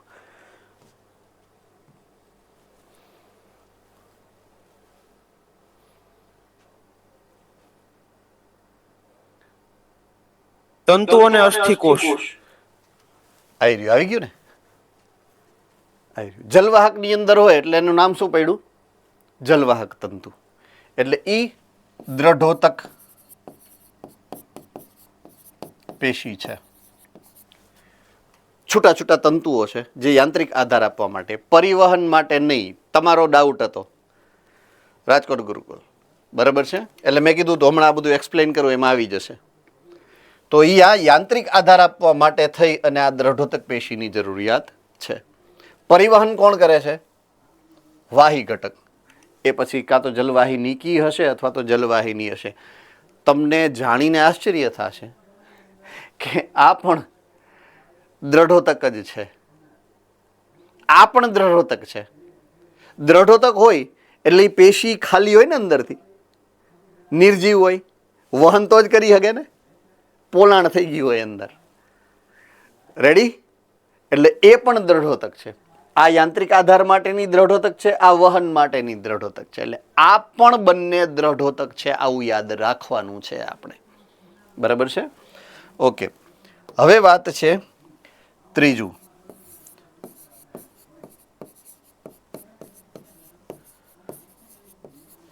સંયોગી પેશી. જો વાત શબ્દ મેં વાપર્યો છે સંયોગી, તો દાખલા તરીકે પાણી જલવાહક પેશીની અંદર જાય છે તો એને સાઈડમાં બધી પેશીઓમાં વહેંચતું જવું પડે. દાખલા તરીકે લગ્નની જમણવારીમાં પંગત પડી હોય, એમ પંગતમાં બધા થાળી લઈને બેઠા હોય, ખાલી થાળી હોય, એટલે પીરસવાવાળા હોય, દાખલા તરીકે મીઠાઈવાળા હોય, ગુલાબજાંબુ લઈને, તો ઓલું એનું ડોલચું હોય ગુલાબજાંબુનું આખું લઈ અને નીકળે એટલે એક એક આમ મૂકતા જાય, બે બે. ઘણા એમ કે એક વાટકો ભરી દે તો આખો વાટકો ભરી દે એને, જેવી જરૂરિયાત કોષની.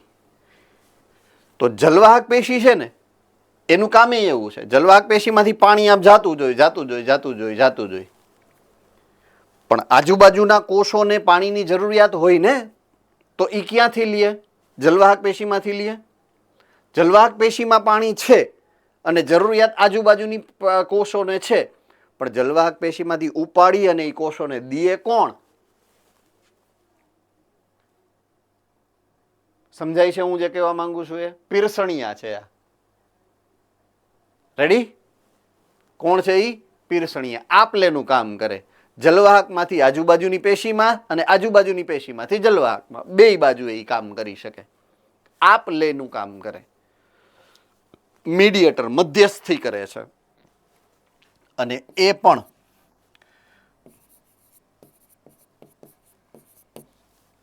એનું નામ છે જલવાહક મૃદુતક.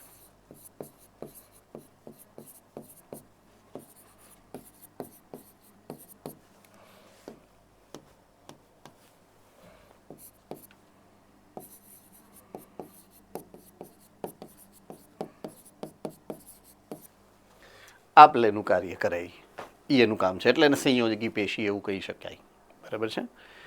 તો આ રીતે આ 3 જરૂરિયાત પ્રમાણે એને આ 1, 2, 3 અને 4 પ્રકારના ઘટકો છે એની પાસે, બરાબર છે? હવે જો આવૃત બીજધારી વનસ્પતિ હશે તો એની પાસે આ 3 ઘટક હોય. જો આ 3 ઘટક, જો આવૃત બીજધારી હશે તો એની પાસે મૂળભૂત રીતે 3 જ ઘટક હોય. જલવાહક પેશી 3 જ ઘટકથી બને. જો આવૃત બીજધારી હશે તો જલવાહિની, જલવાહક તંતુ અને જલવાહક મૃદુતક. અને જો આવૃત બીજધારી હશે તો જલવાહિની કી, જલવાહક તંતુ અને જલવાહક મૃદુતક, બરાબર છે? આ રીતે તમારે એને યાદ રાખવું પડશે. ડાઉટ આની અંદર કાંઈ? યસ?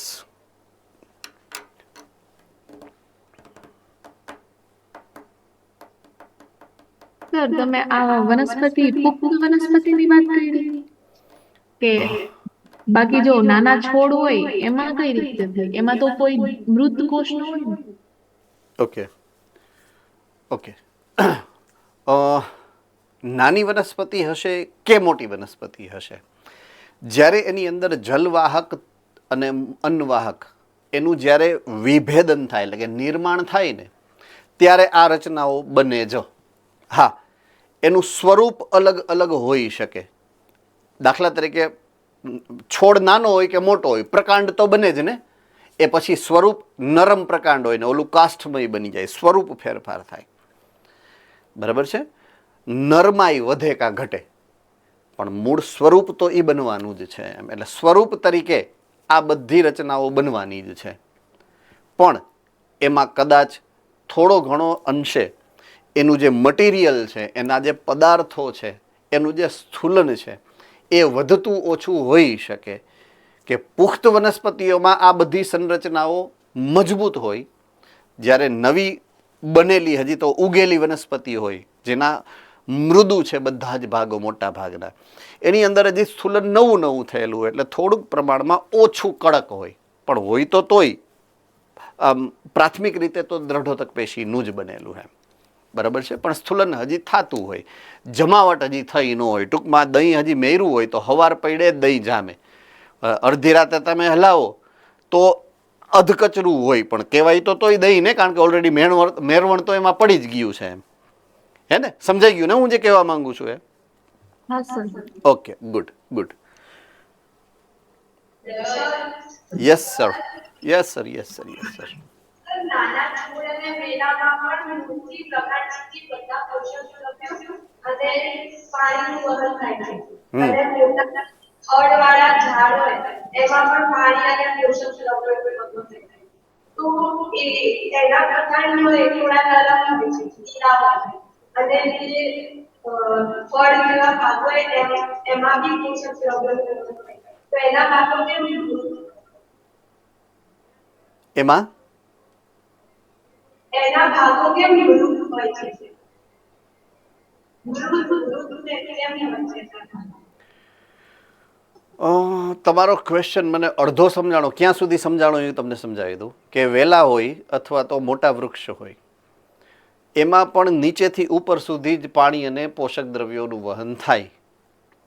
બરાબર છે?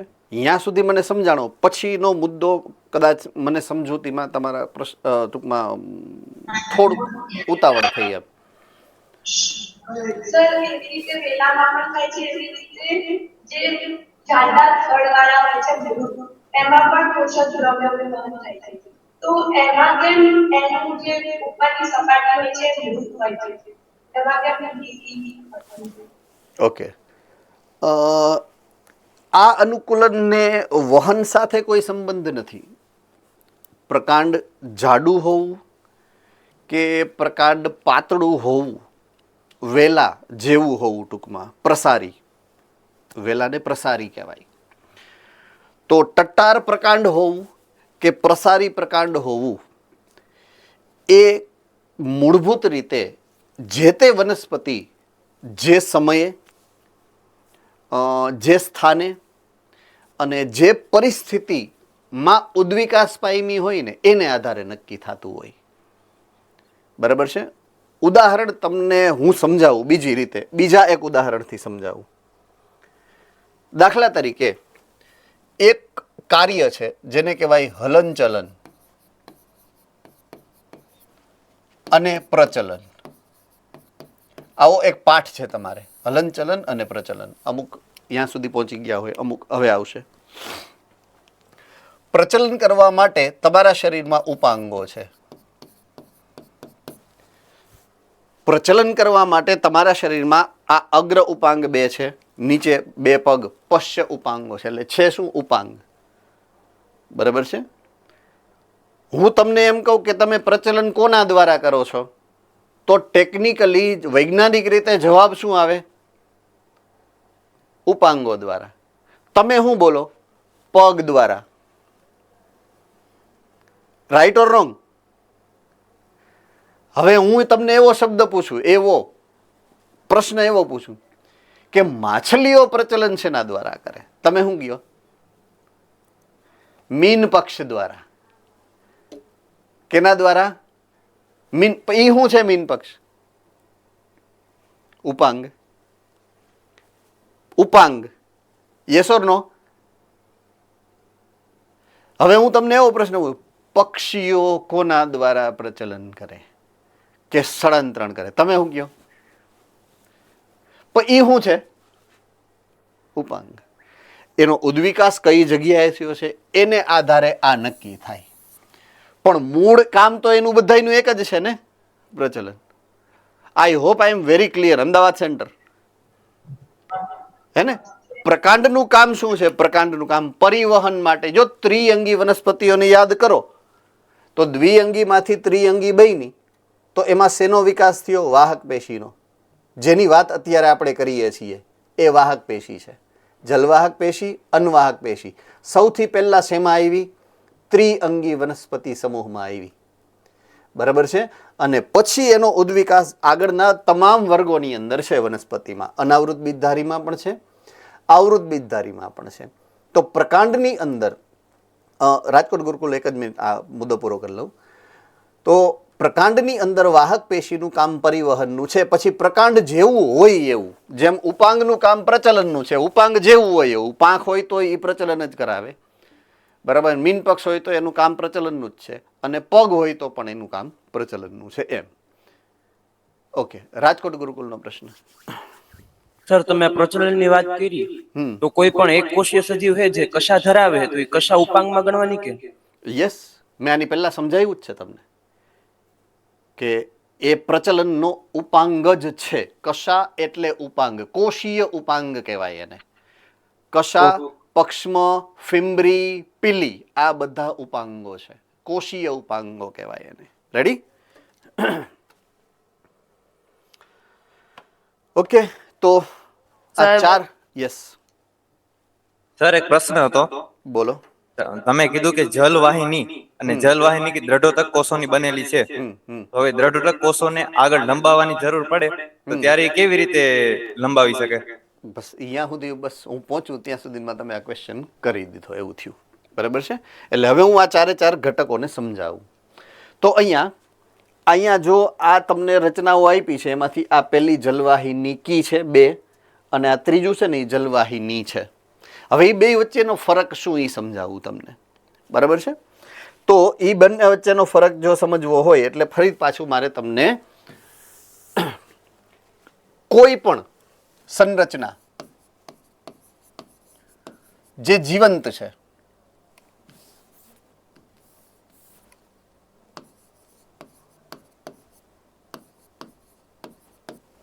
એ કોષોથી જ બને.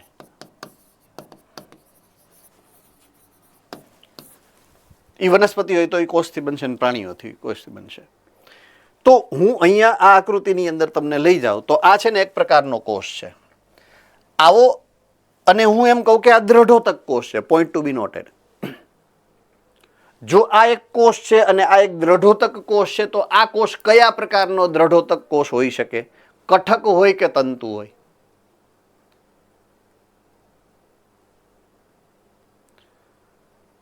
આટલું બધું વિચારવું પડે. મોરબી,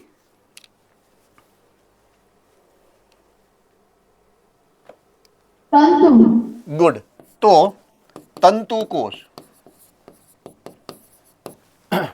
જે વાહક પેશી તરીકે વપરાશે, યુઝ્યુઅલી ત્રાકાકાર બને. આમ ત્રાકાકાર, જો આવો હોય ત્રાકાકાર. જો તમે આકૃતિ તમે જોશો ફરીથી, ત્રાકાકાર છે. બે છેડા એના અણીવાળા હોય, વચ્ચે આમ પહોળો ભાગ છે. ત્રાકાકાર સંરચના હોય. બરાબર છે. હવે આ એક કોષ છે. જો સિંગલ કોષ છે, હવે એવો બીજો કોષ જો અહીંયા હું એમ કર્યો, આમ આ બીજો કોષ થઈ ગયો. હવે ત્રીજો કોષ છે તો હું અહીંયા કર્યો, આ ત્રીજો કોષ થઈ ગયો. આમ નીચે ઉપર એ આમ જઈ શકે. તો આ કોષ નંબર 1 થઈ ગયો, આ કોષ નંબર 2 થઈ ગયો, આ કોષ નંબર 3 થઈ ગયો, આ કોષ નંબર 4 થઈ ગયો. ઉપર જેમ જેમ જાય પાણી અહીંયાથી શોષણ થયું એટલે પહેલા નંબરના કોષમાં અહીંયાથી આમ ગયું, પછી બીજા નંબરના કોષમાં ગયું, આ ત્રીજા નંબરના કોષમાં ગયું. આ બધાય કોષોના જ્યાં જોડાણ સ્થાન છે ને, જોડાણ સ્થાન, બરાબર છે, જોડાણ સ્થાન. અહીંયા વચ્ચે અહીંયા છિદ્રો હોય,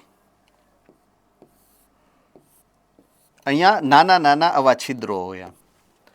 એટલે પાણી આ છિદ્રોમાં થઈ અને આ વહન પામતું હોય, ઉપરથી ખેંચાતું હોય. મેં તમને એવું કીધું રસારોહણ, ઉપરથી ખેંચાય. પાણીના અણુ હંમેશા એકબીજા સાથે જોડાયેલા છે. બરાબર છે. બે પ્રકારના બળો એની પાછળ કામ કરતા હોય. બરાબર છે. એ જેને કહેવાય ને કે કેપિલરી ફોર્સની વાત છે, પણ હવે એ બધું નીકળી ગયું છે એટલે બહુ ઝાઝી એમાં આપણે પડતા નથી. બરાબર છે. તો એ પાણીને કારણે આ પાણીના અણુઓ એકબીજા સાથે જોડાયેલા રહીએ. પાણીના અણુઓ સપાટી સાથે પણ ચોટેલા રહીએ અને એક પાણીનો અણુ બીજા પાણીના અણુ સાથે પણ જોડાયેલો રહીએ છે. બરાબર છે. એટલે આકર્ષણ બળ હોય છે એ બધાની વચ્ચે, એટલે એને કારણે એ સતત પાણીનો સ્તંભ બનાવે અને ખેંચાય. તો આવા કોષો જો છૂટા છૂટા હોય, છૂટા છૂટા, સંયુગ્મિત નહીં, છૂટા છૂટા, તો એને કહેવાય જલ વાહિનીકી. આ સંરચનાને જલવાહિનીકી કહેવાય, જ્યાં કોષો બધા છૂટા છૂટા છે. હવે આ એક ત્રાક કોષ છે, આ બીજો ત્રાક કોષ છે, આ ત્રીજો ત્રાક કોષ છે. થોડાક રચના થોડીક જાડી થઈ ગઈ, કોષો થોડાક મોટા થઈ ગયા, અને આની વચ્ચેનું જે આવરણ છે ને એ એક થઈ ગયું.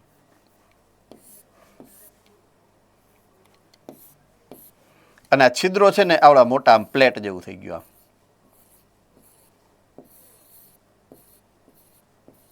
આમ. એટલે આ આખું કેવું થઈ ગયું? આવી નળાકાર સંરચના થઈ ગઈ. એટલે આ નળી થઈ ગઈ, નલિકામય આયોજન થઈ ગયું.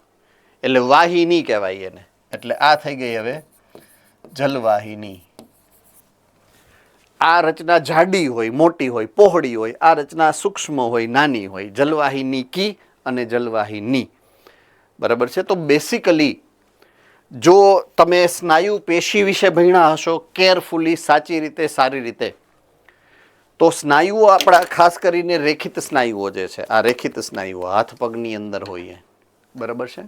રેખિત સ્નાયુઓ બહુકોષ કેન્દ્રીય હોય છે એવું તમને કદાચ ભૂલથી સમજાવેલું હોય તો કોને કોને ખબર છે? આ રેખિત સ્નાયુઓ આપણા બહુકોષ કેન્દ્રીય દેખાય એવું કોને ખબર છે?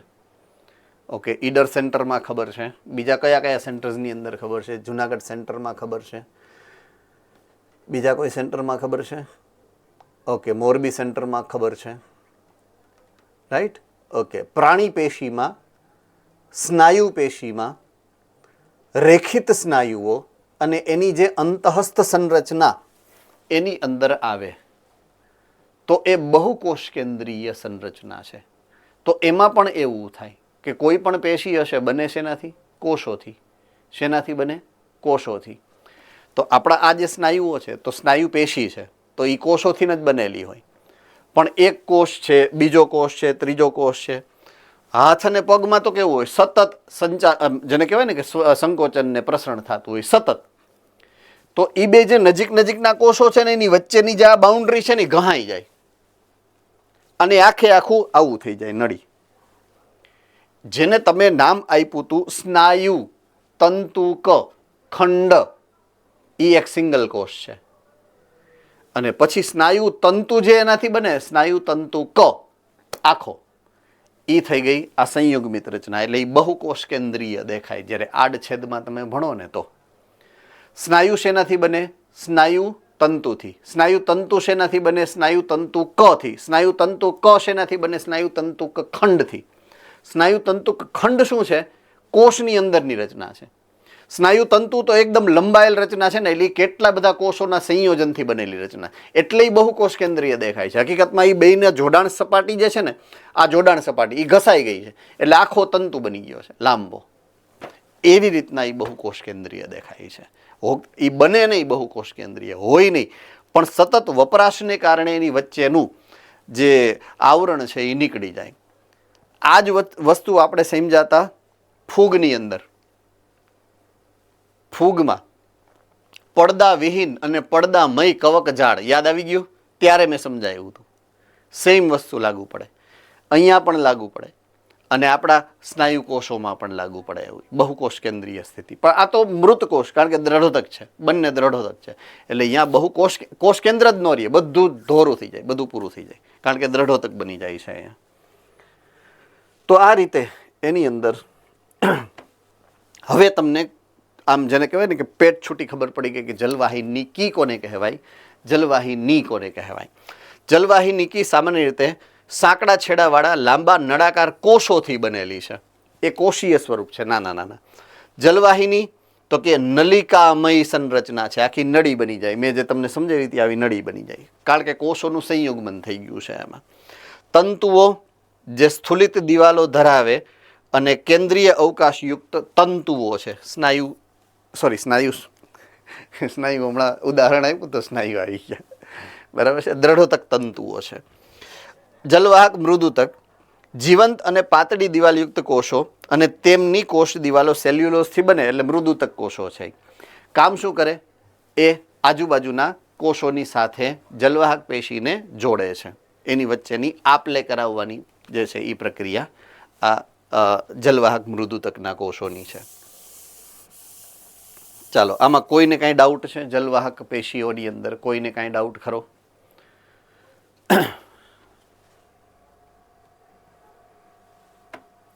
ઓકે. જલવાહક પેશીના બે પ્રકારો છે, બરાબર છે. હવે અહીંયા શબ્દ વાપરો છે પ્રાથમિક જલવાહક. પોઈન્ટ ટુ બી નોટેડ, જે શબ્દ વાપરેલો છે એનું નામ છે પ્રાથમિક જલવાહક. તો એ શબ્દનો અર્થ આપણે એવો કાઢવાનો છે કે જ્યારે પ્રાથમિક વૃદ્ધિ થાય અને જે જલવાહક પેશી બને એને પ્રાથમિક જલવાહક કહેવાય.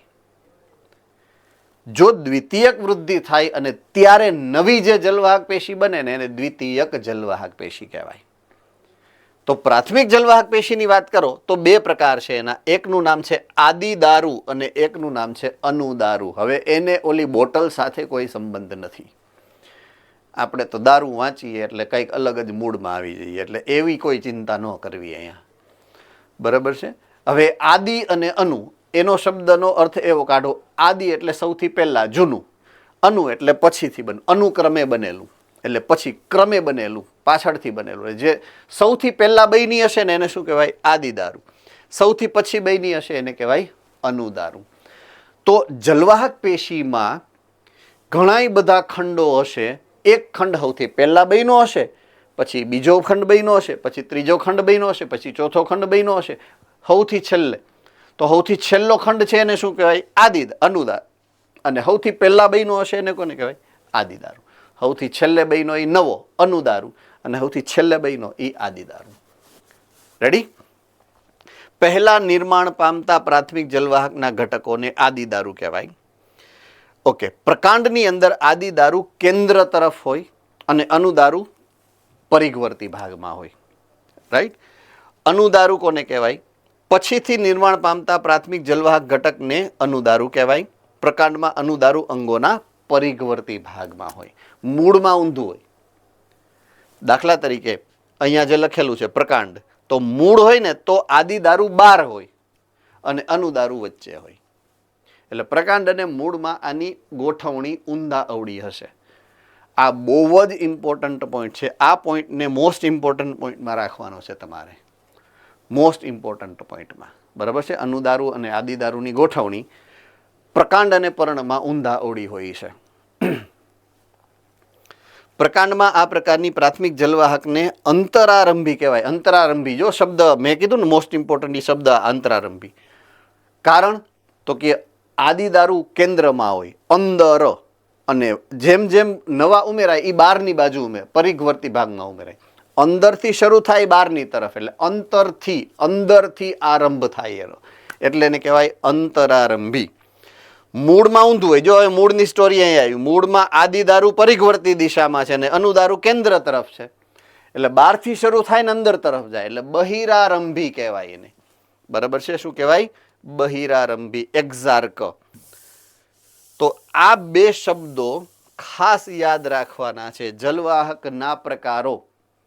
પ્રકાંડની અંદર અંતરારંભી એટલે કે આદિદારૂ અંદર, અનુદારૂ બહાર, અને મૂળની અંદર બહિરારંભી એટલે કે આદિદારુ બહાર અને અનુદારુ અંદરની તરફ હોય. એટલે આ એક ડિફરન્સને ખાસ આપણે યાદ રાખવાનો રહેશે. બરાબર છે? આ પોઈન્ટ જે મેં મોસ્ટ ઇમ્પોર્ટન્ટ કીધો એ પોઈન્ટ આ. હવે વાત કરશું અન્નવાહક પેશીની. આજે નહીં, 4 વાગી ચૂક્યા છે. બરાબર છે? કેવા રાજી થયા જો તો ખરા એને. સો અન્નવાહક પેશીથી આના પછીના લેક્ચરમાં આપણે આગળ વધીએ છીએ. જલવાહક પેશી આપણે પૂરી કરી છે. તો I will get back to you on Thursday. ગુરુવારે આપણે પાછા મળીએ છીએ.